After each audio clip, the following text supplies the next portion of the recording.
Ravi de vous retrouver sur France 24 à l'heure de Paris Direct. Voici tout de suite les principaux titres en ce début d'après-midi. L'homme de confiance de Donald Trump évolue désormais à Moscou.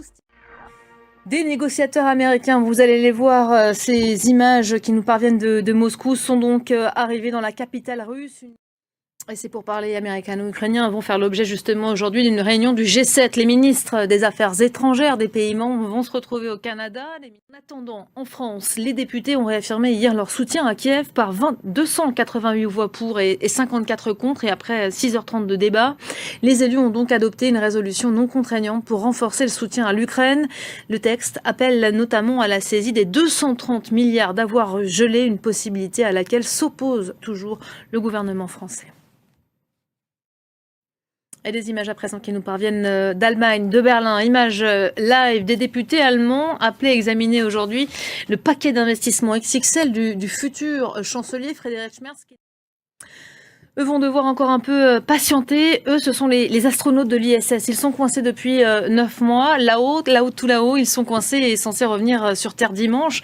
Censés parce que le vaisseau de SpaceX qui devait les ramener n'a pas décollé hier. L'appareil était victime d'un problème technique. Les explications avec Jules Boiteau et Ludovic Defoucault.